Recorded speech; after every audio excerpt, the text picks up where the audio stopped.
Good morning, my people.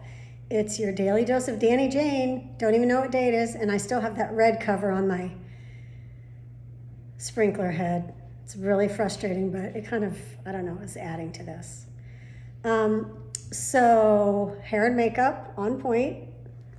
Wearing a bathing suit because I'm going swimming. My friend Tiffany said, just go take the plunge. Don't be a baby. And she lives in Hawaii, so she knows. So much to cover today.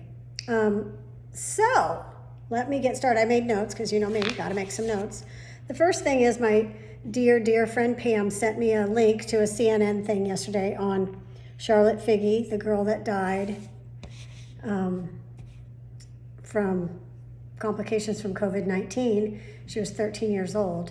But the thing is that this was not news to me. I mean, her death was news to me, but I was watching the CNN special, every bit of 10 years ago with Sanjay Gupta when he talked about this family and this little girl, Charlotte, who had seizures literally every 30 minutes, every day of her life. And it was just a nightmare, and the parents were at their wits' end. They'd done a million things. And then they heard about the Stanley brothers in Colorado who had extracted the CBD, cannabidiol, I don't know how you say it, CBD oil from the marijuana plant, and they were finding some success using it to stop seizures. So the parents, who I think they lived in like New Hampshire, some East Coast place, went to Colorado, and this oil on the tongue of their beautiful little daughter, Charlotte, stopped her seizures. So she lived the next 8 years, let's say. Well, 13 minus 8 is, what's 13 minus 8 is 5, right? So I think she was 7, so maybe it wasn't, 10 years ago. Whatever, my math is off. But Sanjay Gupta did a story on her then, and I was so taken by it because, of course, my daughter Grace has seizures, not like that and not that frequent, but Boyd kept saying, get her on the CBD oil, it's a miracle, da, da, da. And so I did a bunch of research on the Stanley brothers, who were the first ones to do this, and how they lived in Colorado, and, it wasn't legal, and you couldn't transport CBD oil state to state. This is a new world we're living in now, because that is no big deal. And Colorado is, up in smoke, just like California. So, anyways, there was that. So the story of her death was sad. What happened was she got pneumonia, and she went to the hospital, and it turned into COVID, and then that triggered her seizures to come back. She actually died from a seizure. If you watch the CNN interview, you're going to bawl your bleeding eyes out, because I did, and I'm sure Pam did, and that's why she sent it to me. She likes it when I cry. And the person that was interviewing Sanjay Gupta was bawling her head off. Poppy, I think her name is. And then Dr. Gupta started, trying to hold it together. Anyways, I love that guy. He's so smart. But that's my CBD oil thing. Then I'm just going to kind of do a little side thing about CBD oil and marijuana. So one of the people that I watch all the time, Bill Maher, because he's a genius, is a freaking pothead. The guy smokes pot like they're not making anymore. And he even said on his show last week or the week before, the last time he was on, when he was doing it from his home, is he stopped smoking. Because during this COVID thing, it's just nonsense. He's 60, so why would you put yourself in jeopardy of getting some sort of lung situation? So he's doing only edibles, which I guess he doesn't like as much, but because it makes him paranoid, and then you're paranoid. But anyways, I know there's a bunch of people out there smoking pot, a bunch of kids out there vaping, living their best life, thinking this is not going to touch them. And in Sonoma County, if you read the cases and broken down by age groups, the biggest age group of cases is 18 to 49. That's a wide swath, I know that, but between 18 and 49 are a bunch of 18, 19, 20 somethings that are vaping and smoking every day with no thoughts about what could possibly happen in the future. And I'm just telling you right now that you are compromising your lungs. If you're okay with that, it's not my business, but I would stop. That's just me. But you're addicted, so you can't. But you could always do edibles, make some pot brownies, have a party. Okay, the next drug, because I'm all about drugs this morning, is this hydrochloroquine, also known as Plaquenil. It's a drug that is used for people with lupus and rheumatoid arthritis and those kind of autoimmune diseases. But our president, who's as dumb as a box of dicks, as my husband would say, he doesn't say that about the president, but he says that about people, thinks that this is the cure for COVID-19. And so he started talking this bullshit with absolutely no medical evidence to back it up. And there is none. There's anecdotal evidence. There is no FDA trial that shows it cures or treats or makes COVID-19 less. But he probably, the stupid president, probably owns stock in the company that makes it. I'm just going to tell you, I took Plaquenil for 8 years, and it did help my rheumatoid arthritis. It's a good drug. I mean, it's a malaria drug, so obviously it helps with malaria. But off-label use of medications like this and giving medical advice from someone who is just a freaking clown is irresponsible at best, dangerous at the worst. So now people who have lupus and RA and are trying to go fill their regular prescriptions, there's a shortage of the drug. There's a run on this drug from people who are just going to listen to 45 stupid fucking asshole. Okay, that's it. I don't want to talk about him anymore because I can't freaking stand him. So I ordered some toilet paper on Amazon, just hoping for hope, because it's not like I'm not running out. I have plenty of toilet paper right now, but I don't know. There's these doomsday preppers and all these hoarders out there, and what if we run out of toilet paper? So I ordered like 40 rolls, and it said, you'll get it May 1st. And I was like, okay, that's probably about right. That's probably about when I'll need some, because there's none in the supermarkets, apparently. I don't go shopping, but I hear that that's the case. It was delivered yesterday. So thank you, Amazon. I gave a package of it to Dorina because, you share your wealth. That's what you do. That's how you become a better person. It's one of the ways. So also, somebody made a comment about this previously on something. I don't know if it was on the Daily Dose or just on my Facebook or whatever, but we're home now and we're sheltering in place, and, things are boring around here. My suggestion is to eat your dinners on your china. Take out the fancy china and crystal and really make your table look pretty. We eat on our china every single night, and it makes your food taste better, and it makes your heart happy. So if you have your wedding china, your grandmother's crystal, take it out. Drink water out of a crystal glass. Use your china. Use your fancy cutlery. It really does make a difference. Set a pretty table. These are the small things we can do that don't make us feel like we're in an isolation chamber. So this morning, my daughter, Leah, helped me set up a YouTube channel.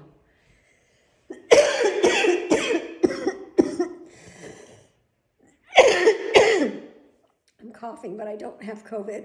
I just have a cough. Asthma, maybe, I don't know. So I'm uploading all of my daily doses on my YouTube channel. The YouTube channel is just, the word just, J-U-S-T, the number 1, Dani Jane, all one word. Just one Dani Jane. There's not just one Dani Jane, but this is the only Dani Jane you need to worry about. My sister bought me a stand for my phone so I don't have to touch it. I'm here, I'm hands-free, woo! And my phone's right here and it's at a good angle. Really good angle. I look really good. You don't have to look up my nose.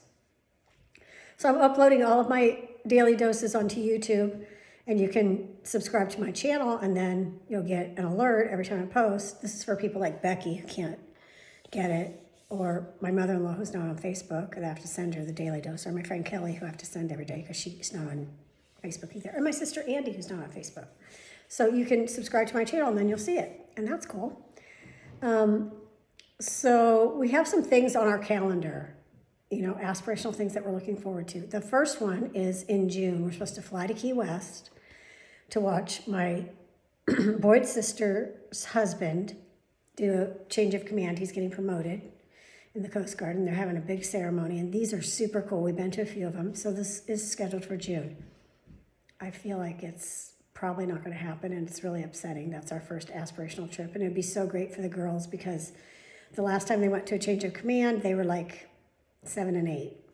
And they get to see their kissing cousins who they haven't seen in a couple, 3 years, and that would be amazing. And it was just really set up to be just the trip of a lifetime with everyone together. It's not going to happen. I don't think. I mean, maybe, who knows?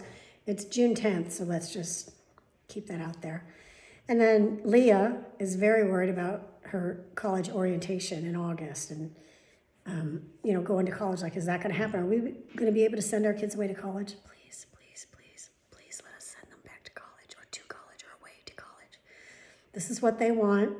As parents, this is what we've trained for. This is the last mile of the 26-mile marathon to get them off to college. So we're hoping for that. I think Easter is going to be a non-issue. I mean, yes, we're going to do some online churching. Good Friday is actually one of my favorite holidays. And I know what that sounds like weird, but I just love to go to church on Good Friday. It's just such a great feeling. And Easter Sunday, come on, hope, hope, hope, hope, hope. And we all need a little hope right now. So we got some new umbrellas in the backyard over the barbecue area. So the outdoor kitchen now is an umbrella, and over the fire pit area, and they look great. And maybe tomorrow, tomorrow's the weekend, forget it. I'm off on the weekends. Maybe on Monday I'll take a walkabout and I'll show you what's up, because they look good, looks really good. But life's going on, and it's going on while we're inside. It's just happening. That's just how it goes. And when we are able to unshelter, get out of our shelters, I don't know that it's going to be just like a massive stampede. I mean, I'd like to have a massive stampede to Washington, D.C. and protest the clown in chief. That guy's a fuckwad. But I'm not going to do that. I'm going to take my punk ass to the voting booth, and I'm going to do my best to vote that fucker out. That's the other thing that I was going to talk about the other day, is that Bernie's out. So all the burners are pissed beyond belief, and I get that. I understand it. We all had our candidates that slowly dropped out. We have one candidate for the Democratic, one candidate running against Trump. It's Biden. And with all his flaws, and there are countless, my only hope for his presidency is who he picks as A, a running mate, and B, as his cabinet. And someone put something on Twitter, and it was like the lineup to end all lineups. And if it goes like that, I mean, he said he's committed to choosing a woman, and the names that are out there, Warren, of course, Klobuchar, Kamala Harris, Stacey Abrams. I mean, the names are out there. So if he picks one of those, that's good. Maybe we can get some burners on our side. But the burners are radical. They're radicalized right now. They're just like, fuck you. This has happened twice, and we're not having it. But if you're registered as a Democrat, you still must vote. And you're not voting for the orange clown, so we know you're going to vote for Biden. So I appreciate your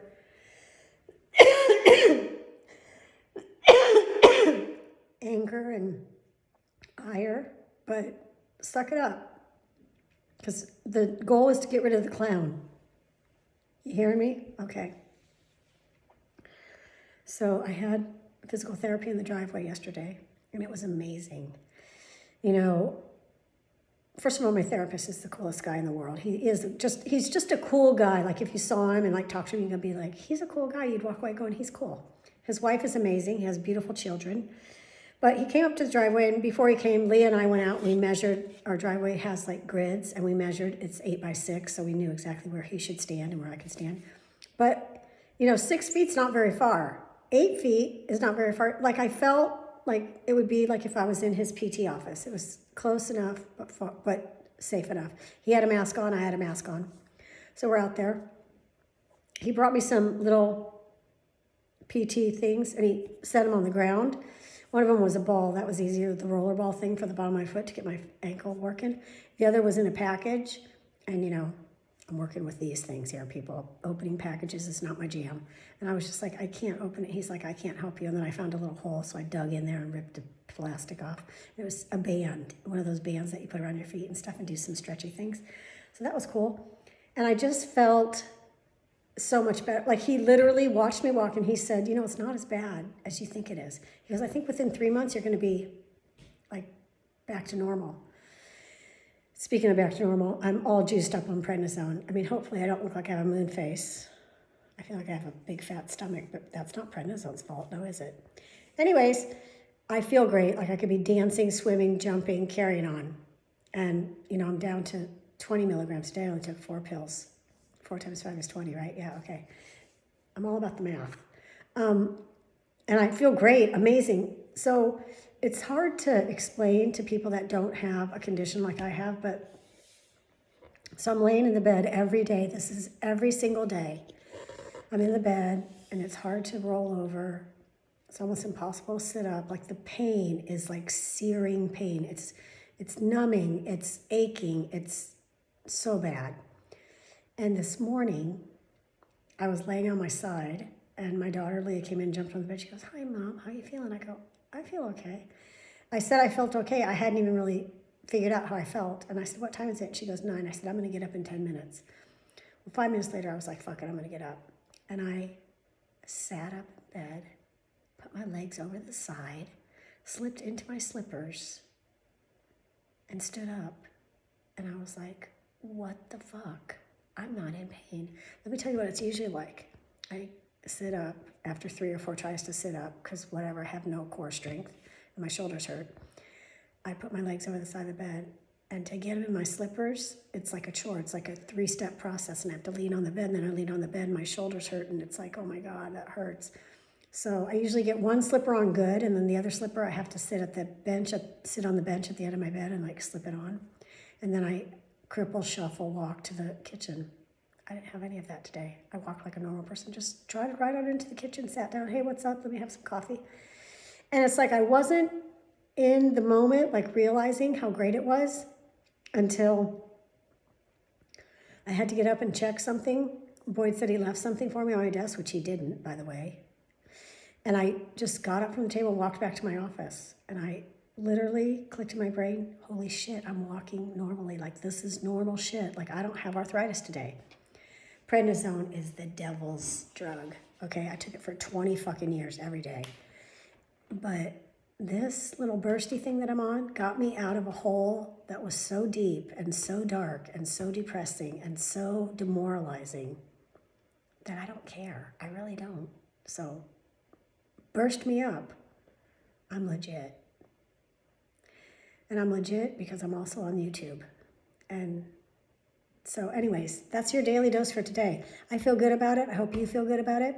We got some birthdays out there. My interior decorator's birthday is today. Happy birthday, Casey. And somebody else. Oh, shoot, I forget now. But whoever it is, happy birthday. I saw it, and I'm going to wish you happy birthday on Facebook. Don't I look good? I look pretty good.